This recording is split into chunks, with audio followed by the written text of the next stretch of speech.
What's poppin', guys? It's Chow with Nerdom Lounge here with our quarantine update. But before we get into that, I gotta change into my fancy business attire first, because this is serious. Attire for stately manners. However, before we discuss what is going on in the kingdom of Nerdom, I would like to take a second to sit here and discuss some outside stately manners. I'd like to ask you guys to send out some thoughts and prayers to a good friend and community member of ours, Pete. Him and his family are currently going through a rough time that is unrelated to the coronavirus or quarantine outbreak. I'm sure him and his family would greatly appreciate this, so I'd like to thank you guys in advance for that. Now, back to stately matters. The first thing we would like to discuss is that Nerdom should be okay going through this. While we will talk more in depth later on in the video about what is going on between businesses and how this is affecting it, we would like to first and foremost state that we should be okay and are slightly more insulated than other businesses. However, we will discuss this more in the future. Please do not worry, our kingdoms will be here when this is over and we return. But now, back to other things that is going on.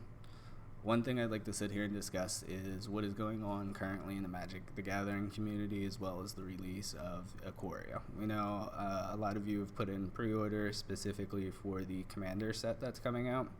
While the spoilers are still coming out on time, we've got an update within the last 2 weeks that Ikoria is being pushed back until the end of May, potentially longer given the quarantine. There's certain printing presses that have been shut down in other countries that no longer have access. So for Magic to essentially help save the investment as well as to not hurt LGSs like ours, and they're going to push back the release to the end of May, but that could potentially be pushed back further. But we will keep you guys up to date on that one. When it comes to other games and communities, things seem to be releasing on time that's there. So we will still be having the products, and those of you that have put pre-orders in for things like the new Yu-Gi-Oh set that are coming out, we will still have them available on time. We'll also be doing delivery as well as curbside pickup. All we ask is that we try to do a no contact pickup when we're here at the store, just to try to minimize everything for everyone. The other update we have is that, yes, while the store is completely closed, Sam and myself have made the decision to sit here and quarantine in the store. And a big reason for that is that while the store itself doesn't necessarily have massive high-value goods, we are in a shopping center that does. We have a pharmacy that's a few doors down, as well as a smoke shop that are pretty high target values. We know with things like this, people are definitely going to be desperate, and we understand that type of need and necessity. However, we made the decision to sit here and quarantine in the store to not only watch and protect our investment in the store, but to also watch the shopping center and make sure things aren't happening.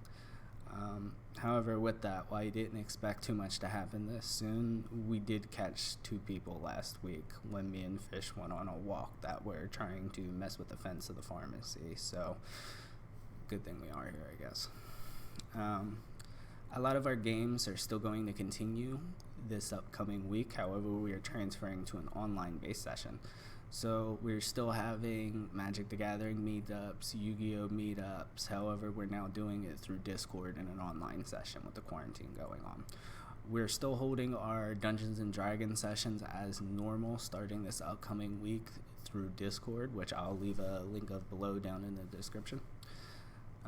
These are going to be completely free events for everything that we hold. We know that a lot of our community members are currently out of work with all of this going on, so we're in no way going to be demanding charges for our services. Instead, what we're going to be doing is posting a donation link down at the start of each session, and those that can afford or want to donate, we greatly appreciate that. However, it's in no way required. If anyone wants to come in and join groups that haven't, we do know that there's a few members that aren't able to make the Discord-based sessions or are trying to do other things with family, given the more downtime. So we do have a lot more open slots than usual, as well as with expanded downtime. I plan to be doing other one-shots, same with other DMs. So we plan for this to be rather active anyone's welcome to join in. That's there. We all ask that everybody just be respectful towards each other and given basic ethics and ethos. The other thing we'd like to sit here and talk about is how this is going to affect the general business environment. One thing that we've seen is I have 2 friends that have had to close their businesses permanently.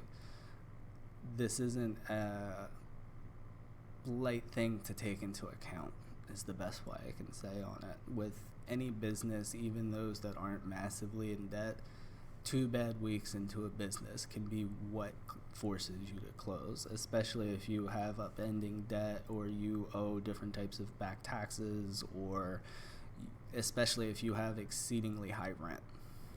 Now, one way we're a little more insulated is that our expenses are a lot lower than other places that happen, and this was a good decision for us with how things turned out. We almost winded up going with a different facility that would have winded up with more space but much more end of rent, which in this type of situation we wouldn't have been able to manage. Thankfully, I will say that the landlord that we lease from for this facility is an extremely good person and what I would consider a saint that's there. He's been very supportive with us, not only with the business but in our personal lives that's there, and we really do owe him a lot.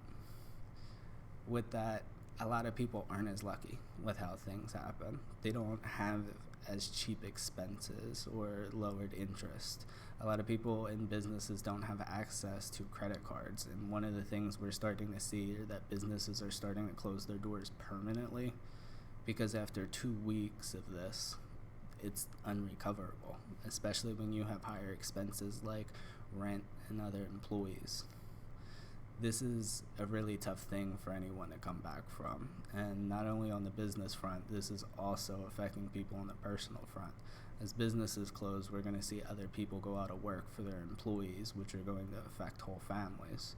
We're already starting to see that with businesses that aren't necessarily forced closed permanently, but those that are being considered non-essential. We've seen a lot of layoffs through things like that. So this is going to be a big economic concern going on in the future for everybody, not just us. However, we do want to let everybody know that we should be okay through this. I don't want to sit here and say definite because we don't know how this is going to turn out or how long things can turn out.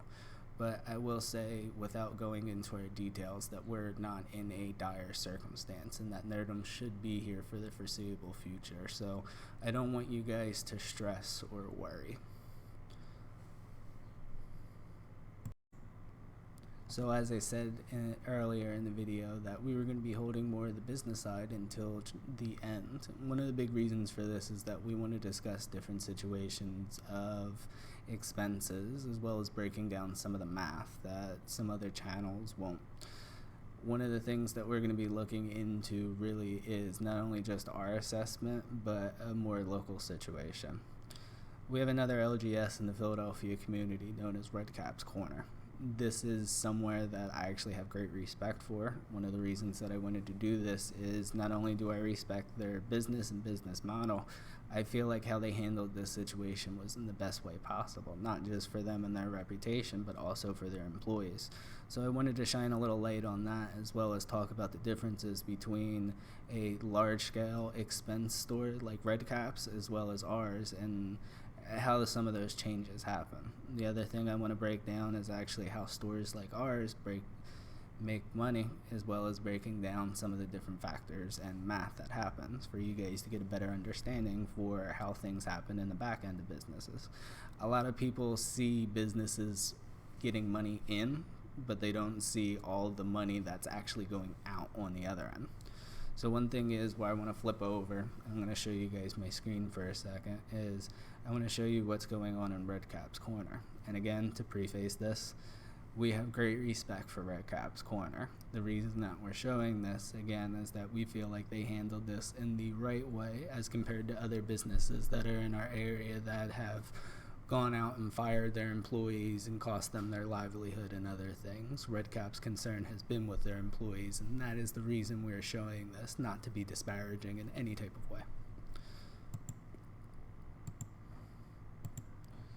Now, if you guys look over here, you'll see that their expense for what needs to be raised is nearly $12,000. That's a quite a bit of expense, which mostly comes down to rent and employee cost.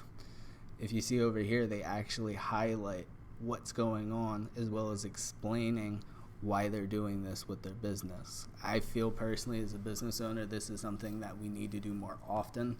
We need to explain to our customers and our communities what we're doing, why we're doing, as well as doing other things. Not only does it build a bigger transparency between customer and business, it also breeds a lot more empathy between both, where you're able to talk and have a more open discussion. I truly feel like this is key. So you can see why this is quite a large expense. This isn't going into their personal pocket. This isn't going towards stock. This isn't going anything that is going to be displaced or any type of embezzlement. What they're asking for and what I have highlighted down here actually states the reason that they're asking for, as well as implying what it's going to be used for, as well as how they got their number. If you can see here, they mention that the truth is that our goal represents 2 weeks of continuing to pay our staff and 1 month of rent. I'm not asking for a penny more than what we need to accomplish these two simple goals. To date, we haven't laid off any of our staff, but they haven't been able to work in nearly 2 weeks, and we want to do everything we can in our power to do right by them. I feel like this is key. This is the big reason why I wanted to bring up the topic on red caps. I truly think that they handled this in the best situation possible.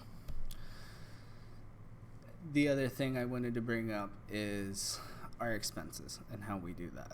In general, Nerdom from a month-to-month basis, including rent, bills, and other things factored in, keep in mind this is not counting stock or restocking, is between about 2.5K and 2.8K per month. So you can see we're at a lot lower of a threshold than what Red Caps is. We also have a lot less employees than what Red Caps is. So again, we're a little more insulated from a dire type of situation, but you can see how large scale operations are wholly more affected by this than smaller ones. Obviously, as time goes on, we're going to start to feel the crunch in the same type of way, but at least going out, we can buy ourselves some more time to innovate and try to figure out what we're doing, how we can reattack and reassess the situation.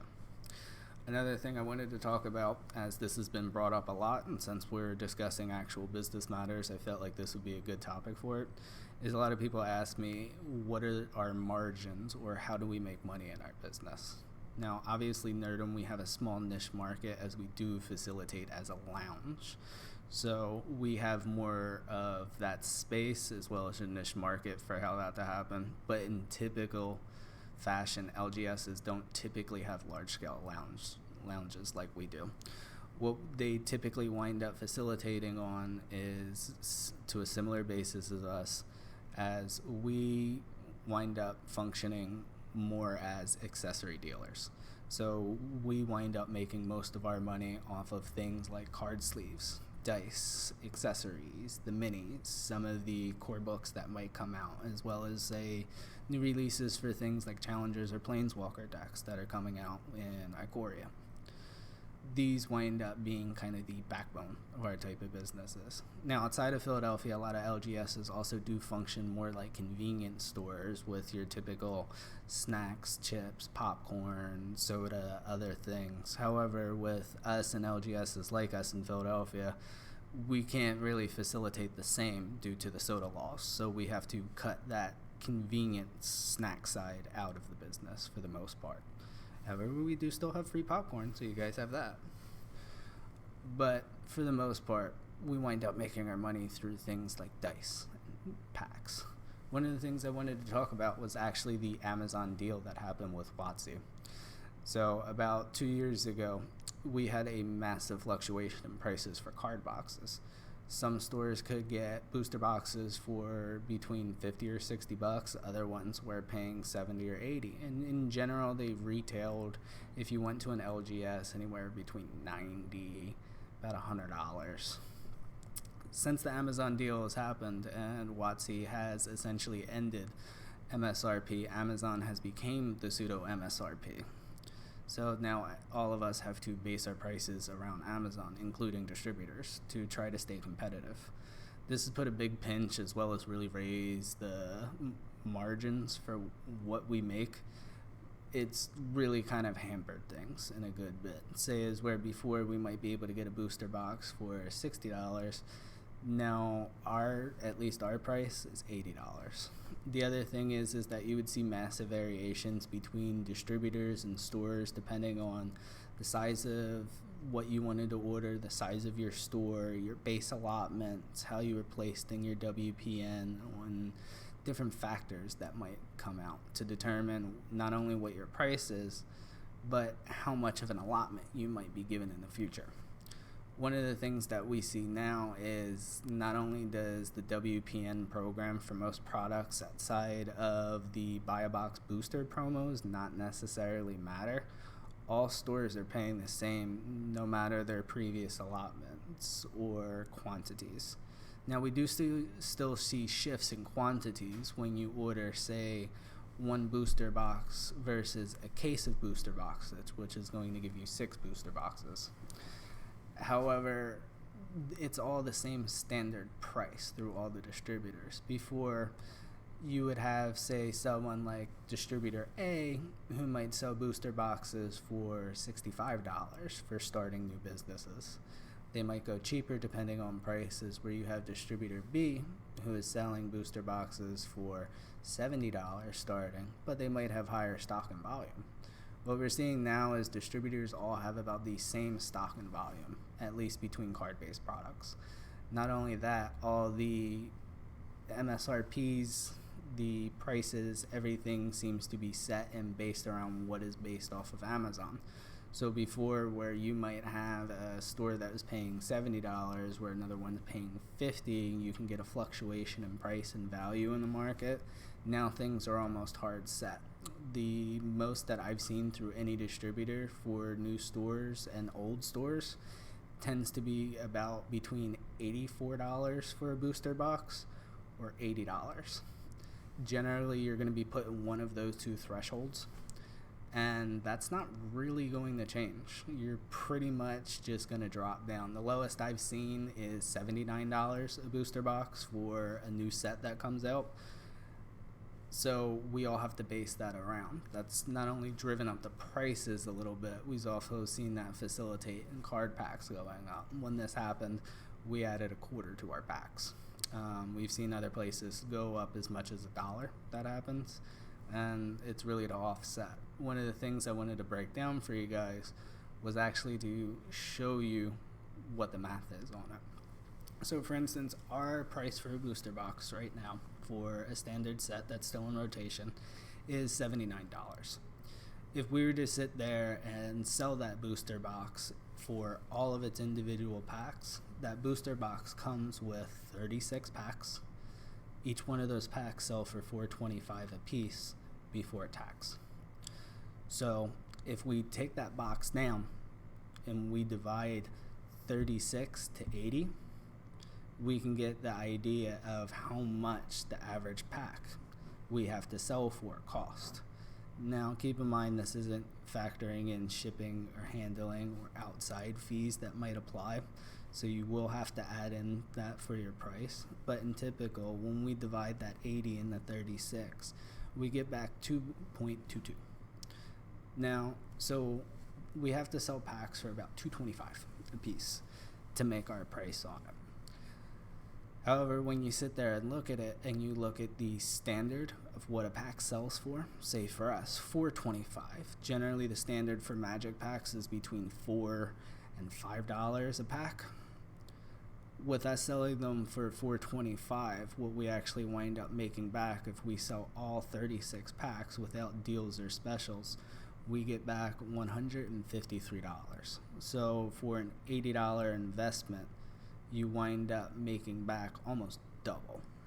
So this winds up being a really good product for a lot of stores to sit there and move and merch. That's why when you'll notice when you go into a lot of LGSs, especially ours, that we usually wind up having different products for different packs, as well as we try to cycle them out. The reality is that most of our money is made off of things like that. Same thing when you look at things like card sleeves, where we wind up selling dragon shields for about $12 to $13 a piece. Our actual price for them is about $8. So you can see each one we sell, we make a decent margin for how things happen. Again, the big reason I'm discussing this is that I feel like transparency between business, LGS, as well as customer is really key in figuring out what things go out.